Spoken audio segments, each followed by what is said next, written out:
Well, if you remember, we had started with the divine plan, and it is from Sri Aurobindo's SABCL volume 17 actually. In fact, the pages from 27 to 31. These are the pages where Sri Aurobindo gives a diagram of all the with all the details of the divine plan. Now, what we discussed last time was the question of the absolute. That means, what is the divine reality? Because this divine reality is beyond time manifestation. So I will get back to the board again to just give you a little recap of what we had done, and then I'll take you forward. If you have these pages, well, you're welcome to follow, otherwise I'll tell you what we did.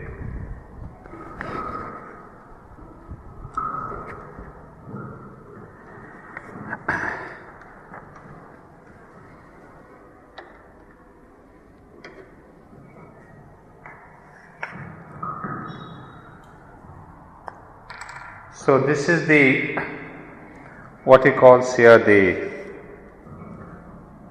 self-contained absolute.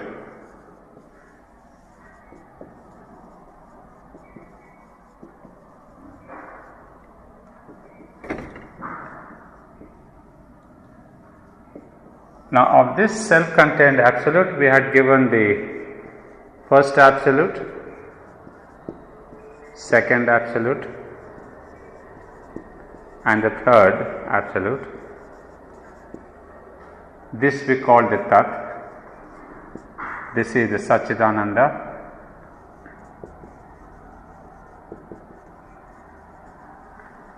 And the third one is the Aditi, or the Mother.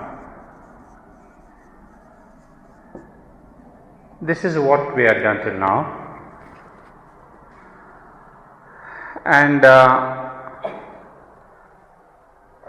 this is what we can say, it is the sort of, if we can call it this A, the self-contained absolute. What we mean by the absolute is these three.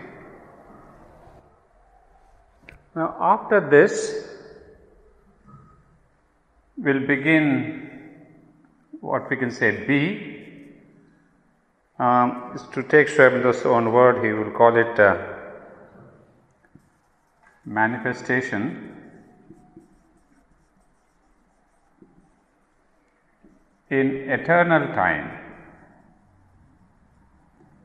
Now, this is a bit of a difficult concept, we will look into that. Then C is manifestation in time, or in temporal time, we can just call it in time.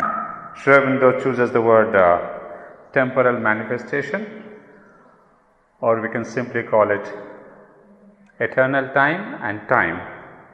How can there be a time and time? We can call it temporal manifestation.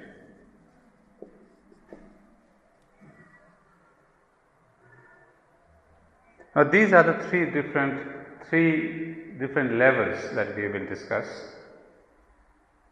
The absolute, manifestation in eternal time, and manifestation in temporal manifestation. So, Sri Aurobindo also speaks about this in the Life Divine as we can call this, another word is timelessness or beyond time, and this is time. Whatever, the most important word that you should remember is the eternal and the temporal. So these are the three different levels of this, what we can say, the creation, the manifestation. And as I said, I am giving you all this idea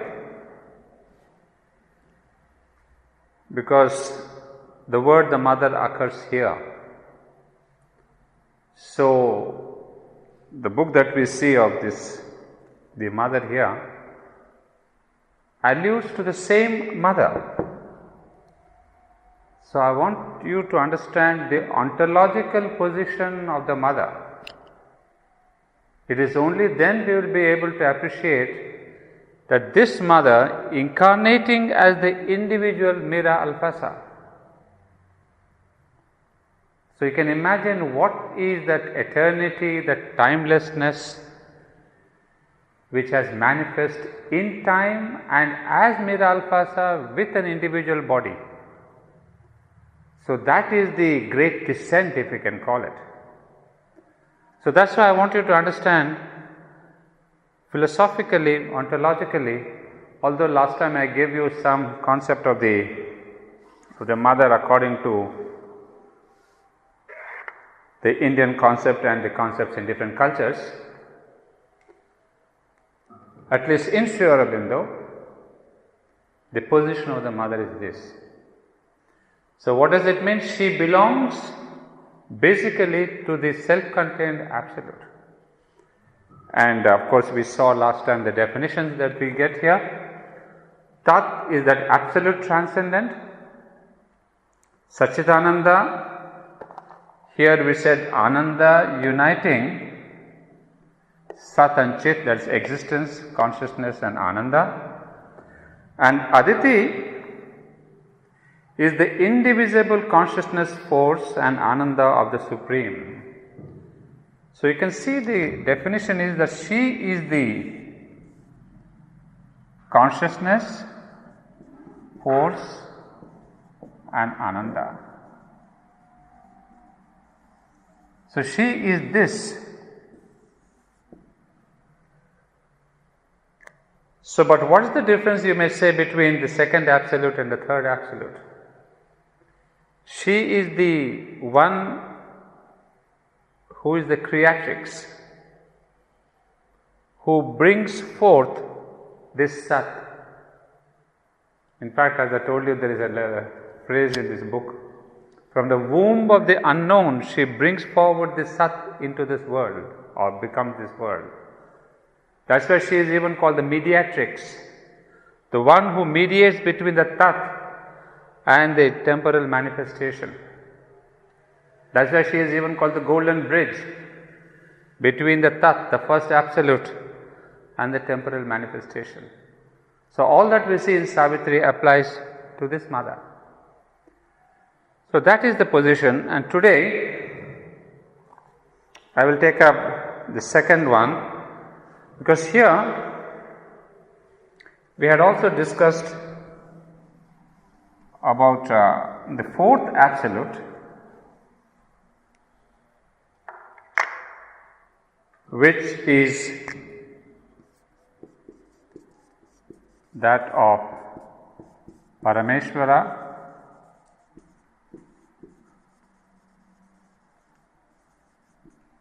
and Parameshwari. This is according to the Gita, this is according to the Tantra. In Tantra, Parameshwari is the Supreme, in the Gita, Parameshvara, or there is another word, those of you know Gita, it's called the Purushottama. Now, those of you who are not attuned to Indian philosophy, you may wonder why all these complications, so many names, whereas in other philosophies it is so very simple. There is one Spirit and the Holy Ghost, and then there is a creation, and then the Son of God, and the rest is a simple thing. Well, in India, of course, our rishis have gone into great experience and analyzed it. You see, it is not the question of, as I said, it's a magic wand of a creation.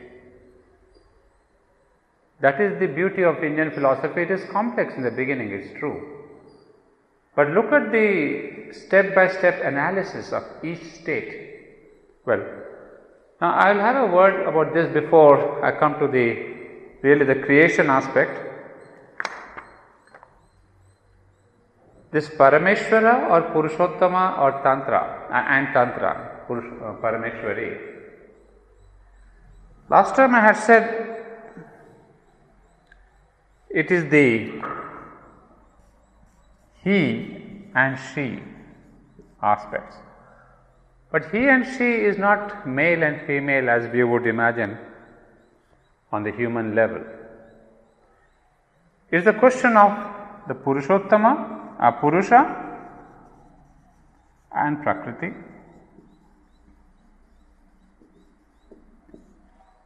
It is again a question of consciousness and force. This is the consciousness and this is the executrix. So the division is not between male and female or he and she. For our human language we use he and she, etc. But philosophically it is the consciousness and the force, which is there in all of us. Even at our own human level, we have these two parts in each one of us. There is a force that executes, that becomes, and there is the being that is watching, that is deciding, that is ordering, and there is a becoming that happens. So if you understand it that way, it's better. Instead of saying he and she, immediately you will say, oh, that means there is a male and female. It's not the male and female. It is the consciousness and the executive force. Now, a word here about Tantra certainly Gita Sriaurobindo does bring in this in order to make it easy perhaps for us to understand.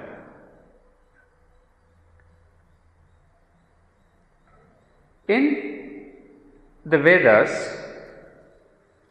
and the Upanishads and the Gita,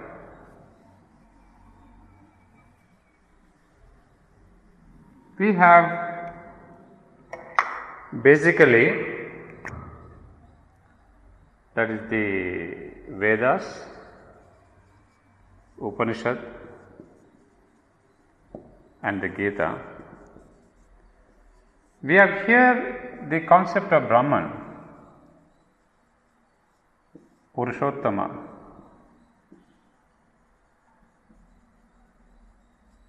or what we said, the Parameshwara, whatever.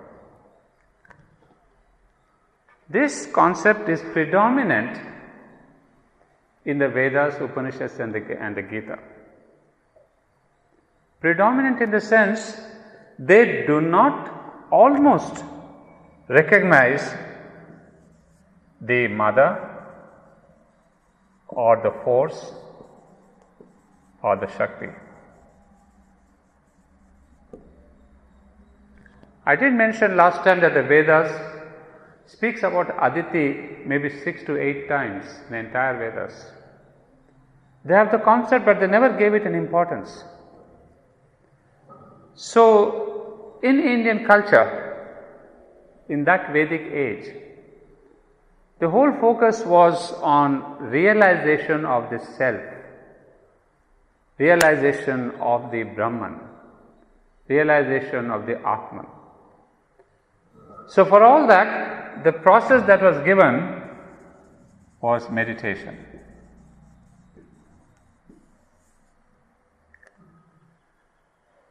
So, the means for attaining the Brahman was the process of meditation. So, for the first thousands of years, 4,000 to 5,000 years, we had only the meditation aspect which was predominant. But afterwards, as against this tendency, meditation means it was intellectual, rational analysis, mental consciousness. So that we can say is the consciousness of the mind. But in India, this has been, Sriaurobindo would always mention this in his Foundations of Indian Culture, that India went to an extreme in one line, be it philosophy, be it art, be it psychology, sociology, anything. Then it sees quite an end there, and then it comes back and goes to the other end. It's never satisfied having reached one end. It says there's the end and finito. There is, he says, they say, there must be something else, and another dimension, another aspect of the divine. So what happened after this tendency? There was what we have, the Tantra.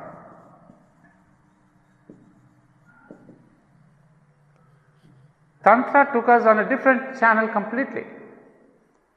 They said, no, it is not the mind alone which is important. There is the emotion, the heart, and the body.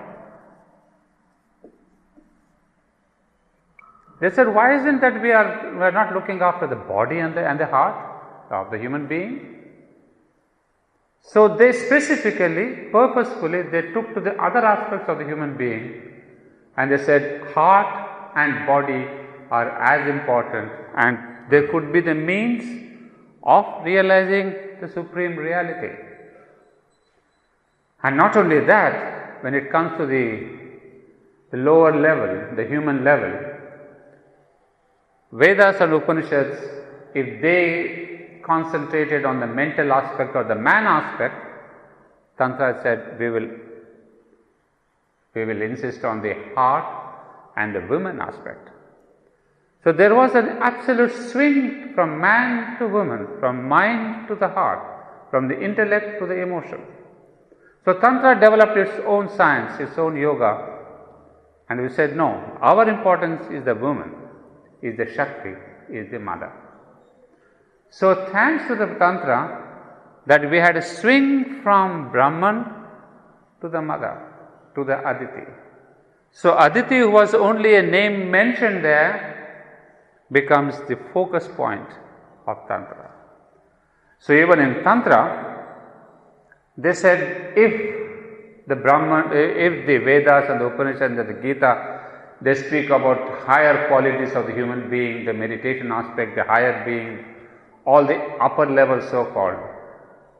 Tantra says man is not just the upper levels, the higher consciousness.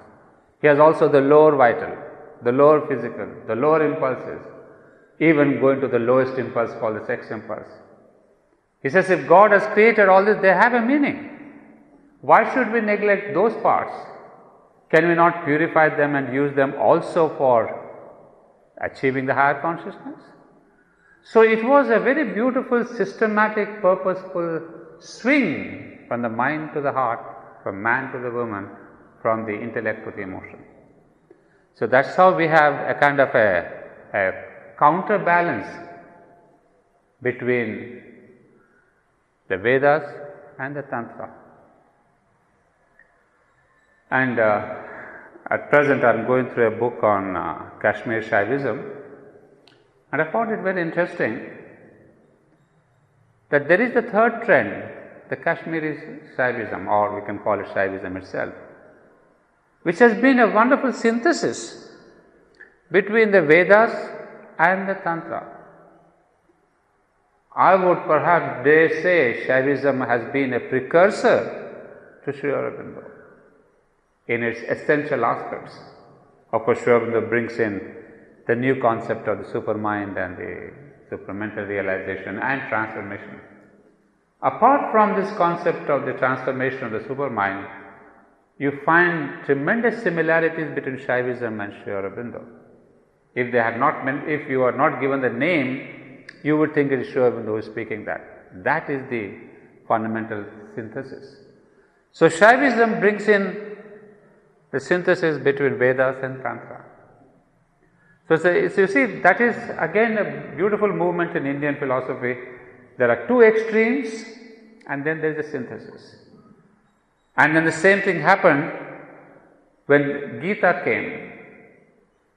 Gita also says Vedas and Upanishads, they concentrated too much on the mind. And Gita brings in the emotional level, the bhakti aspect, and the works aspect, the karma. It's not just jnana, it's not just the mind.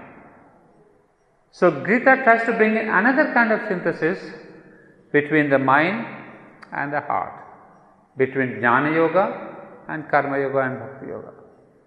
And Sri Aurobindo now is that grand master of synthesis who brings in Vedas, Upanishads, Gita, Tantra, and all that.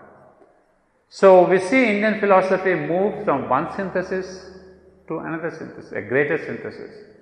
So today if we have Sri Aurobindo synthesis of yoga, you will find all these elements. That's why when I give you all that, it will also help you to understand our own synthesis of yoga or any other works of Sri Aurobindo. Because it becomes richer, your understanding becomes richer if you know all this basics of Indian philosophy. Now coming back, so I have taken you from this idea of Tantra. So this is where Parameshwari, the female energy, comes into focus, the Tantra. But at this level, we must remember, Sri Aurobindo mentions there more to give us a clarification, but in his absolutes, there is no Tantra and Gita at that time. We cannot really talk about that on that level of the triple absolute. But I brought in because Sri Aurobindo mentions here the name Parameshwara of the Gita and Parameshwari of the Tantra. So we have basically, well, he gives it that way, Tat, Sat and Sachidananda and the Aditi, and we have Parameshwari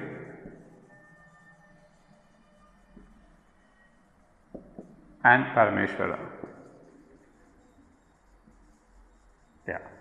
So we have come till here. Now we begin the eternal manifestation or eternal time.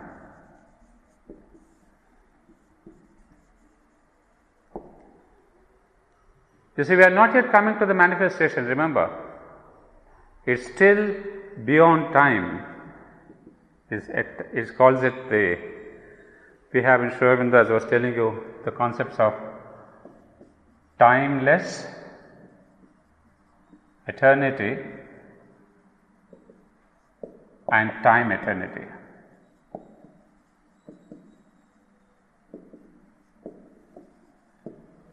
Well, those are the concepts that we are applying here. This is the timeless eternity, is this creation, manifestation in eternal time. Now, what is that? It is definitely very complex, but if you want to understand the life divine and also a little bit of this book, the Mother, you need to get these basic ideas clear. Now, because he moves on from this to the next level, where he brings in the manifestation in eternal time, he says, what does this mean, manifested in eternal time? Now, this is basically, if you understand this, if you remember this, what is the breakup of Sachidananda? We said Sat, Chit, Tapas and Ananda. So, this eternal manifestation or manifestation in eternal time is composed of 4 worlds, which he calls, or he not only Satyaloka, Chitloka, Tapoloka and Anandaloka.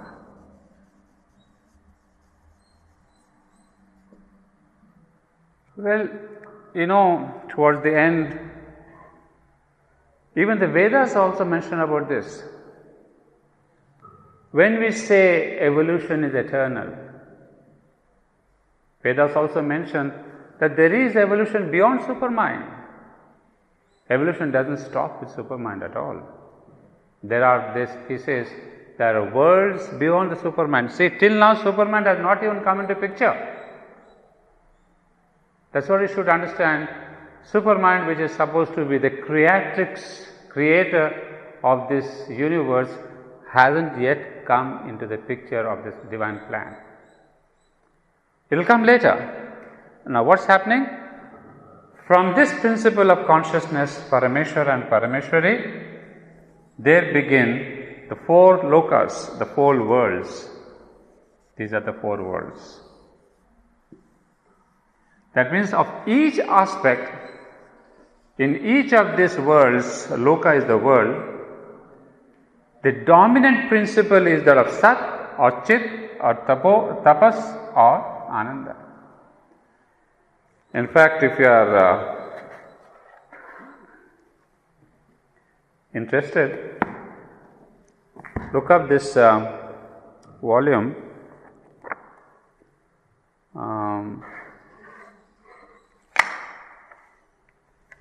of the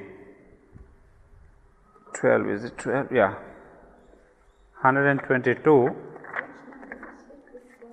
This is volume 22, page number 122. I mean, he gives volume 12, page 122. Well, I have explained this just in one sentence. He says the same thing. I mean, a short description. He is explaining the higher worlds as we get them in Isha Upanishad and the Vedas. When tapas or energy of self-conscience dwells upon Sat or pure existence as its basis, the result is Satya Loka or world of true existence. When tapas dwells upon active power of Chit as its basis, the result is Tapoloka or the world of energy of self-conscience. When tapas dwells upon active delight of being as its basis, the result is Janaloka or creative delight. Well, here we have mentioned, but in this description, Sri Aurobindo mentions only about one world, that is, he says the Satyaloka. He calls this the Tapoloka, and he calls this another name Janaloka, another name for the world of delight. However, we just get the essence of it, because later we are going to get into the details. Let me first finish the divine plan. So, after this, now just remember, this is a continuation of what I will be drawing here. So, after this eternal time, now comes, as he puts it in the next plan sheet, which is page number 30 of this volume, then he mentioned the word divine gnosis.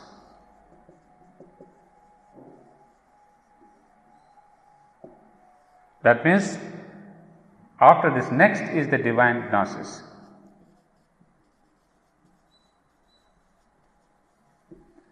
Divine gnosis, where for the first time something of the supermind coming in, and with the divine gnosis begins the temporal manifestation.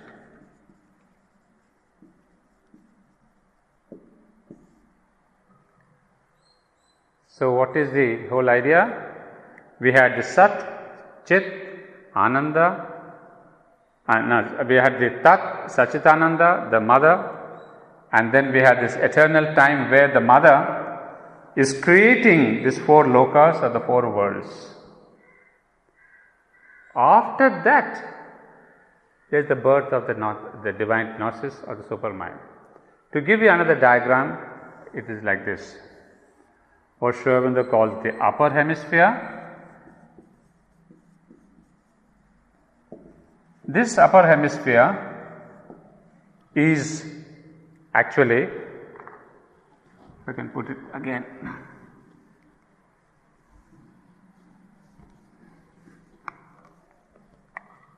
now this is the upper hemisphere and this is the lower hemisphere.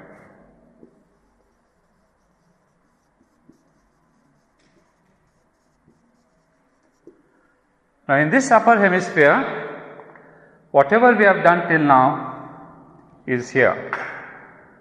Tat, Sat, Aditi, and the four worlds, Satyaloka, Tapoloka, and Ananda Loka. Then comes the supermind, the divine gnosis or the supermind.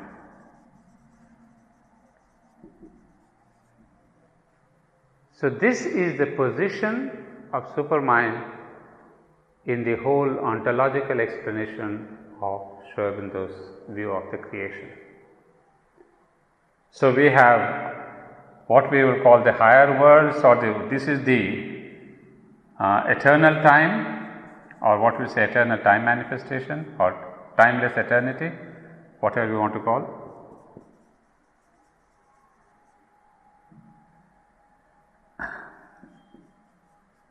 So this is the timeless eternity called the upper hemisphere.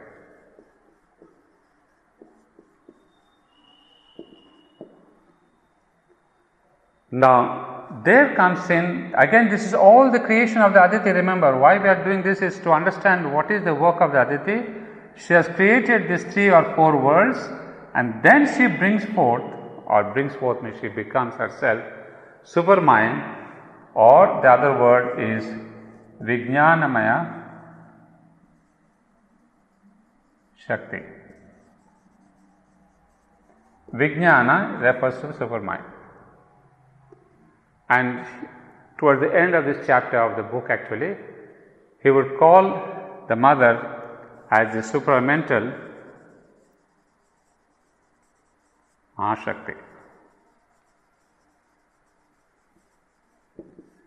This is what is really of great revelation to us, that this Aditi, she becomes the supramental Mahashakti, and it is this supramental Mahashakti who comes into the physical as the Mera Alphasa. So who is this mother at present? She is basically the supramental Mahashakti. And now what is the supramental Mahashakti? He gives a description here of the supermind. He calls it, from the point of view of our ascent toward this is the truth consciousness as distinguished from all below that belongs to the separative ignorance. And then in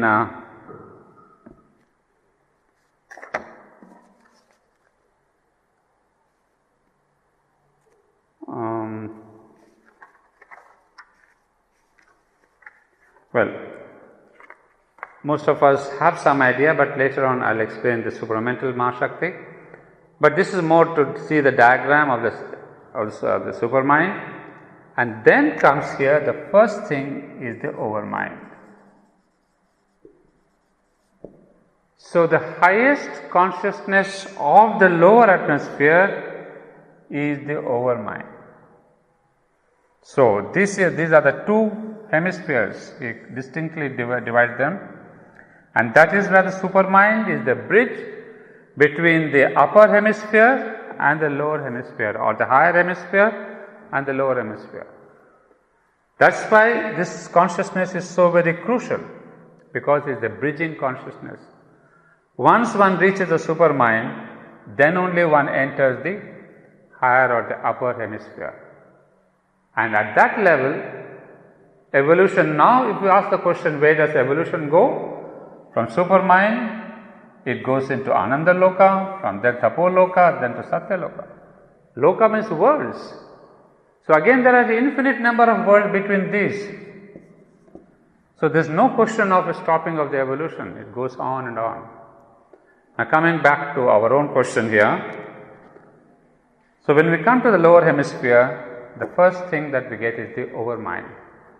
And of overmind or Maya, which is called in the Vedas, overmind takes all truth that comes down to it from the supermind, but sets up each truth as a separate force and idea capable of conflicting with the others as well as cooperating with them.